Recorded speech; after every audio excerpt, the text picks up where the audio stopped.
24 loss of 3 wicket. 16 ball अजूनही 38 38 धाब्याची आवश्यकता.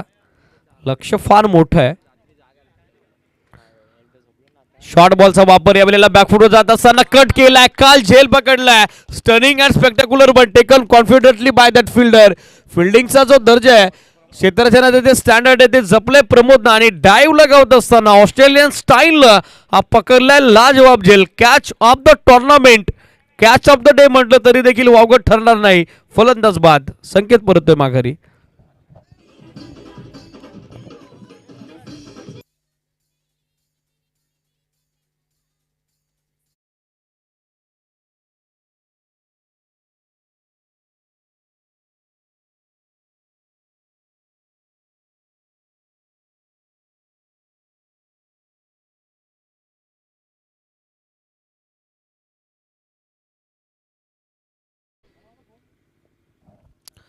बंटी दादा 4 विकेट आतापर्यंत गमावल्यात. 15 बॉल 38ची अजूनही गरज आहे. काय वाटतंय, काय रणनीती असेल आता मसा वॉरियर्सची?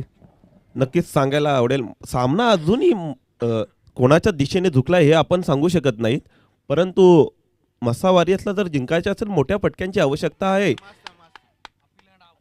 अपील आहे ना आउट. इथे विकेटचं पतंग पडताना पाहत आहे अनिकेत याचं.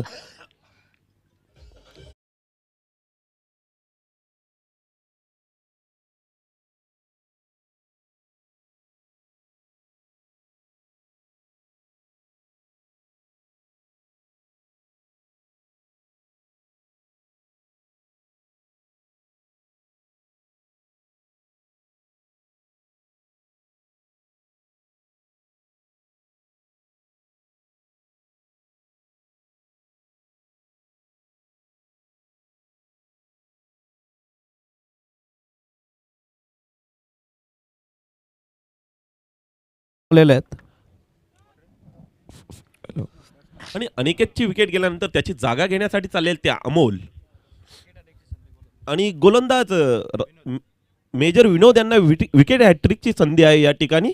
पाहूया विनोद त्या संधीचा फायदा घेतायत का.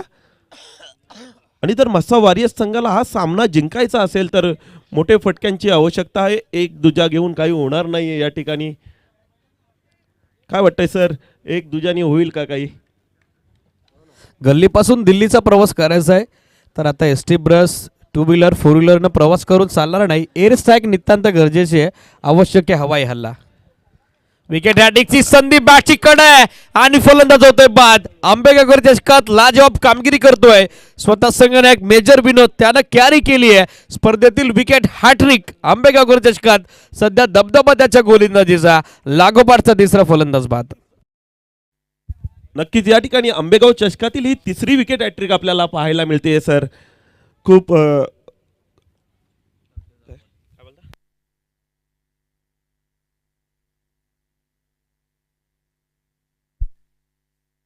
पहिली विकेट हॅट्रिक आपल्याला सौरभ आगिवले शिरवली संघ यांच्याकडनं पाहायला मिळाली. त्यानंतरची विकेट हॅट्रिक आहे ती शिवतेज न्हावे संघाचे गोलंदाज सागरजी हिंदुराव यांच्याकडनं पाहायला मिळाली.